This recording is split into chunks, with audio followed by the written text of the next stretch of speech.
నమస్తే, welcome to BRK భక్తి. నేను ఝాన్సీ. ప్రస్తుతం మన స్టూడియోలో మనతో పాటు ఉన్నారు డాక్టర్ రంగి కమల గారు. మరి అమ్మని అడిగి మనకున్న సందేహాలన్నిటిని కూడా నివృత్తి చేసుకుందాం. నమస్కారం అమ్మ. నమస్తే అమ్మ. అమ్మ, అసలు కర్మ సిద్ధాంతాలు అనే వాటి గురించి చాలామంది, కొంతమంది నమ్ముతారు, కొంతమంది నమ్మరు. సో అసలు ఈ కర్మ సిద్ధాంతం యొక్క ప్రాముఖ్యత ఏంటమ్మా? బీఆర్కే ప్రేక్షకులందరికీ నమస్కారం. కర్మ సిద్ధాంతం అనేటువంటిది మనం చేస్తున్న పనులు, ఏ పనులైతే మనం చేస్తున్నామో ఆ పనుల మీద ఆధారపడి ఉంటుంది. మనకు రమణ మహర్షి అంటారు, ఏ కర్మ చేస్తున్నామో ఆ కర్మ యొక్క ఫలితాన్ని మనం తప్పించుకోవడానికి వీల్లేదు.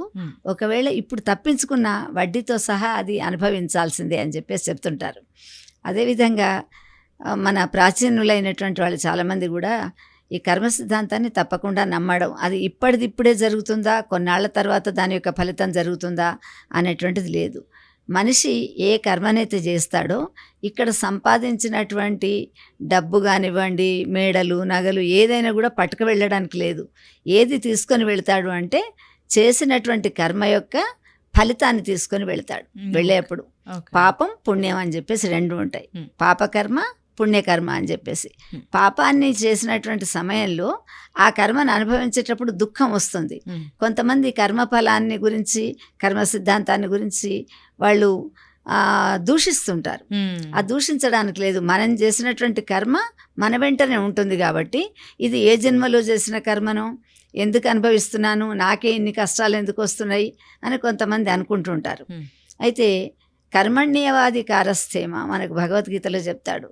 కర్మణ్యవాది కారస్థేమ అని చెప్పేసి చెప్పినప్పుడు ఏ కర్మనైతే నువ్వు చేస్తున్నావో ఆ కర్మ యొక్క ఫలితాన్ని నువ్వు ఆశించాల్సిన పని లేదు. ఒక స్టూడెంట్ ఉంటాడు, 360 రోజుల్లో 200 వర్కింగ్ డేస్ ఉంటాయి అనుకోండి. సరిగ్గా అతను పాఠశాలకు వెళ్ళి పాఠాలు విని ఎగ్జామ్ రాసిన తర్వాత దాని ఫలితాన్ని గురించి ఆలోచించాల్సిన పని లేదు. కర్మణ్యేవాది కారస్తే మా ఫలేషు కదాచన. ఫలాన్ని గురించి నువ్వు ఆలోచించకు. ఫలం ఎక్కడ ఉంటుంది? మనం చేస్తున్న కర్మలన్నీ ఇక్కడ ఉంటాయి. మోక్షం అనేటువంటిది మన కర్మ, మన మోక్షాన్ని చూడడానికి వెళ్ళడానికి లేదు. అందుకని చెప్పేసి మంచి కర్మ చేస్తే, మంచి విత్తనాన్ని నాడితే మంచి ఫలమే వస్తాయి. As you so you reap అంటారు. నువ్వు మామిడి టెంక నాడితే మామిడి చెట్టే వస్తుంది.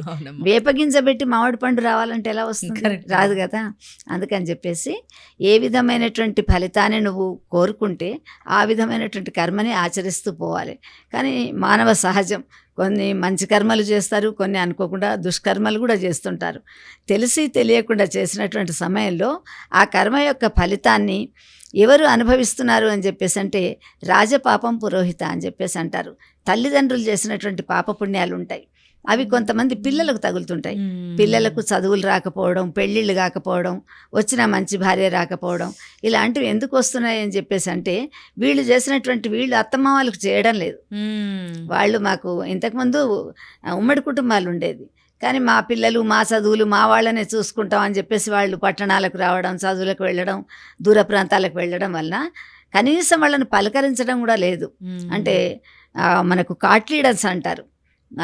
చెట్టు పెడుతున్నప్పుడు, జర్మినేషన్ అప్పుడు ఒక చిక్కుడు గింజను పెట్టామనుకోండి, ఆ చిక్కుడు గింజకి ఏమవుతుంది, 2 పప్పు బద్దల్లాగా వచ్చేసి అందులోంచి మొలక వస్తుంది. ఆ మొలక ఎప్పుడైతే వేరు అనుకుంటుందో అప్పటి వరకు ఈ పప్పు గింజలు 2 పక్కకున్నటువంటి దీనికి ప్రొటెక్షన్ ఇస్తాయి, బలం ఇస్తాయి. దాంట్లో ఉన్నటువంటి సారాన్నంతా తీసేసుకొని అవి ఆ చెట్టుకి ఇస్తాయి. ఇచ్చిన తర్వాత ఆ చెట్టు ఇవి ఊడిపోతాయి. వృద్ధాప్యం వచ్చిన తర్వాత తల్లిదండ్రులు కూడా అట్లానే వెళ్ళిపోతారు. ఆ విధంగా చెట్టు ఏమనుకుంటుంది, నా గొప్పతనమే అనుకుంటుంది, నా వేర్లతోనే వచ్చాను అనుకుంటుంది. కానీ దానిది కాదు. కానీ ఇప్పుడు మనం చూస్తుంటాం, కొన్ని చోట్లలో చూస్తుంటే ఈ మధ్య కుక్కలను పెంచుతున్నారు. కుక్కలను తీసుకొని తిరుగుతూ ఉంటారు. అంటే చేసినటువంటి కర్మ ఏదైతే ఉంటుందో వాటికి మనం ఫలితాన్ని ఎందుకు దాని సేవ చేస్తున్నాము అని చెప్పేసి అంటే ఇక్కడ తల్లిదండ్రులు తప్పించుకున్నారు. వీటికి పాపం వీళ్లకు వృద్ధాప్యం వచ్చిన తర్వాత వీళ్ళకు మందులు వేయలేదు, పాలు ఇవ్వలేదు, నీళ్ళు ఇవ్వలేదు, ఏమీ చేయలేదు. కానీ అక్కడ ఏమంటున్నారు, మనకు పశుపుత్ర సుతాలయ, ఎవరికైతే మనం చేస్తులేమో ఆ చేయనటువంటివన్నీ కూడా ఏదో రూపంలో మనకు వచ్చేస్తాయి, చేయించుకుంటాయి ఓకే మళ్ళీ అవి. ఇప్పుడు కుక్కలు నేను విదేశాల్లో చూస్తుంటా, ఆ కుక్కలు వెళుతుంటే వాటికి పాపం కవర్లు పట్టుకొని పరిగెత్తుతుంటారు వాళ్ళకి మలమూత్రాలు తీసేందుకు అని చెప్పేసి. కానీ తల్లిదండ్రులకు దగ్గరికి వచ్చి కనీసం పలకరించే టైం కూడా ఉండదన్నమాట. అంటే ఈ పశు పుత్ర సుతాలయం, ఎవరైతే ఈ పశుపత్ని సుతాలయం, సుతుల రూపంలో వస్తారు. సుతులు ఎలా వస్తారు? బిడ్డలు కొడుకులు అనేటువంటి వాళ్ళు మిత్రుల రూపంలో వస్తారు, శత్రువు రూపంలో వస్తారు. శత్రు రూపంలో వచ్చి వాళ్ళ దగ్గర ఉన్నదంతా లాక్కునే వాళ్ళు ఉంటారు, మిత్రుల రూపంలో వచ్చేసి కూడా వాళ్ళకి సేవ చేసే వాళ్ళు ఉంటుంటారు.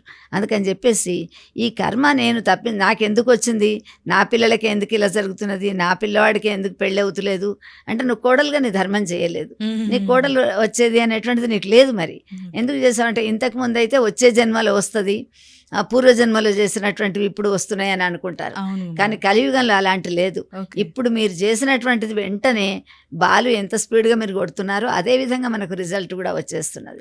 అందుకని చెప్పేసి ఏది కూడా మనకు చాలా వ్రతాలు కథలు పురాణాలు ఎన్నో చెప్పినటువంటి వాటిలో, అంటే ఈ మధ్య చదవడానికి కాంపిటేటివ్ చదువులు అవడం వల్ల ఆ కాంపిటీషన్ కోసం అని చెప్పేసి చదువుకుంటున్నారు తప్ప పూర్వీకులు అయినటువంటి వాళ్ళ అమ్మమ్మలు నాయనమ్మలు ఉంటే అందులో కథలు పురాణాలు ఏదైనా చెప్తూ ఉండేవాళ్ళు. కానీ ఇప్పుడు చెప్పేవాళ్ళు లేదు, వినే టైం పిల్లలకు లేదు, చెప్పే టైం తల్లికి లేదు. ఈ విధంగా జరుగుతున్నాయి. ఎందుకు జరిగింది అని చెప్పేసి అంటే ఎవరైనా ఆచార్యుడి దగ్గరకో పండితుడి దగ్గరకో వెళితే వాళ్ళు చూసి చెప్తారమ్మా మీ గ్రహ దోషాలలో ఇవి ఉన్నాయి, మీరు ఇలాంటివి చేశారేదో దాని యొక్క మళ్ళీ పరిహారం మీరు ఇలా వెళ్ళి చేసుకోండి, రామేశ్వరం వెళ్ళండి, కాశీకి వెళ్ళండి, ఇంకెక్కడో పూజలు చేయించండి అని చెప్పి పితృదోషాలు మాతృదోషాలు అని చెప్తున్నారు. అంటే గత జన్మ ప్రభావం పడదంటారా? గత జన్మది పడుతుంది. ఒకవేళ నమ్మకున్నా ఈ జన్మది కూడా, ఈ జన్మలో మనం చేసినవి కూడా ఖచ్చితంగా మనకు అద్దంలో ముఖం చూసుకున్నట్టే మన పాపపుణ్యాలు ఎందుకు ఇలా అయింది అన్నది దానికి మనకు తెలుస్తుంది రిజల్ట్, అలా తెలుస్తుంటది. దాంట్లో కూడా గురువారం ఏకాదశి అని ఒక కథ ఉంటుంది, వ్రతంది. దాంట్లో తల్లిదండ్రులు అనుకోకుండా ఆమె ఋతు సమయంలో భర్తతో కలుస్తుంది. అప్పుడు ఆ పిల్లవాడు పుడతాడు. ఆ పాపం వలన అన్ని ముట్టుకోవడం, దేవుళ్ళు అవి ఇవి ముట్టుకోవడం, పూజా గది అదంతా చూస్తుంటే అప్పుడు అంటే పరిశుద్ధంగా ఉండాలి, దూరంగా ఉండాలి, కొంచెం వాళ్ళు ఆ పనులు చేయకూడదు అని పూర్వకాలం ఉండేది. కానీ ఇప్పుడు అలాంటివి నడవవు. చేస్తున్న సమయంలో ఆమె సంభోగం చేయడం వల్ల పుట్టిన కొడుకు, ఆమె చనిపోయిన తర్వాత ఆ తల్లిదండ్రులు ఇద్దరు కూడా కొడుకు ఇంట్లోనే, అంటే వీళ్లకు ప్రేమ ఉండకపోవచ్చు పిల్లలకు, కానీ ఆ తల్లిదండ్రులకు వాసనలు ఉంటాయి, పూర్వ వాసనలు ఉంటాయి, పూర్వజన్మ వాసనలు. వాళ్ళు తల్లి కుక్కలాగా, తండ్రి పాపం వృషభంలాగా పుడతాడు, ఎద్దులాగా. పుట్టేసరికి ఆ తండ్రికి ఆ రోజు అతను తిథి కార్యం అని చెప్పేసి తద్దినం పెడుతుంటే పైన దూలం నుంచి ఒక పాము పోతూ అది విషాన్ని పాయసంలో చిమ్ముతుంది. ఆ కుక్క చూస్తుంది, పాపం కుక్క తల్లిలాగా ఉంది కదా, వృషభం ఎద్దేమో పొలానికి వెళ్ళిపోతుంది దున్నడానికి. అది వచ్చేసి అందులో ఉన్నటువంటి ఆ పాయసాన్ని తీసుకుని ఆ పాయసాన్ని ముట్టినట్టు చేస్తుంది. ఎందుకంటే చేస్తే ఆ కోడలు వడ్డించదు, లేకుంటే బ్రహ్మహత్య పాతకం, బ్రాహ్మణులు వస్తే వడ్డిస్తారని చెప్పేసి. అప్పుడు వచ్చి బాగా కొడతాడనమాట. ఆ కోడలు పొయ్యిల చెక్క తీసేసి కట్టెల దాంతో తీసి కొడుతుంది. కొట్టేసరికి అది బాగా ములుగుతూ పాపం బాధపడుతూ ఉండేసరికి ఈ భార్యాభర్తలకు పూర్వజన్మ వాసనలు తెలుసు వాళ్ళకు. ఆ ఎద్దు వచ్చేసి అడుగుతుంది, ఏంటే నువ్వు ఎందుకు ఇవాళ బాగా ములుగుతున్నావు, అంత బాధగా ఉన్నావు అంటే, నేను వాళ్ళ కోసమే చేశానయ్యా, కానీ వాళ్ళకి అర్థం కాలేదు, బ్రాహ్మణులకు పెడతారని చెప్పేసి ఆ పాయసాన్ని గతికినట్టు చేశాను, అది పడబోసి వేరేది వండి పెట్టిందామే, లేకుంటే బ్రాహ్మణులు చనిపోయేవాళ్ళు కదా అని అంటుంది. నాకు కూడా ఒళ్ళంతా దున్ని పొలం అంతా బాగా నొప్పులుగా ఉంది, నాకు ఇలా ఉంది అని చెప్పేసి అంటే, వీళ్ళు మనుష్య భాషల్లో మాట్లాడుకున్నటువంటి మాటలు ఆ కొడుకు వింటాడు పాలు పిండుతూ.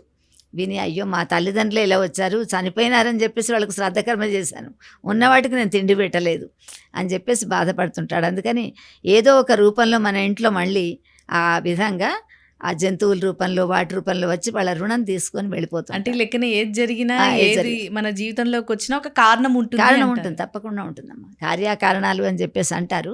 ఈ కర్మ సిద్ధాంతం కూడా మనం వెళుతున్నటువంటి పాపం చేస్తే పాపకర్మ దుఃఖాన్ని అనుభవించాల్సిందే, పుణ్యం చేస్తే పుణ్యకర్మను కూడా ఆ సుఖాలను కూడా అనుభవిస్తుంటారు.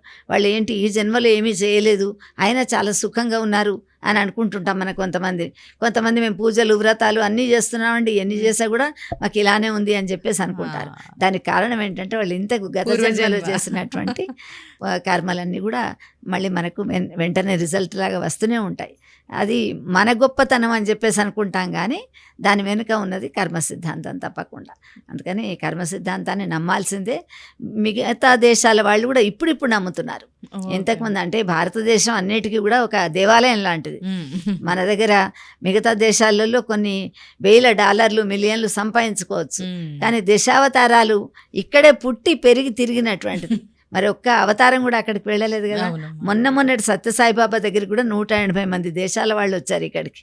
ఆయన ఏ దేశం వెళ్ళలేదు, కానీ ఇక్కడికి వచ్చారు. అంటే మన కళ్ళ ముందర కనిపించింది. ఎందుకంటే మనకు రాముడి కాలం కృష్ణుడి కాలం మనం చూడలేదు, కానీ మరి ఆ దేశాలు గొప్పవే కదా.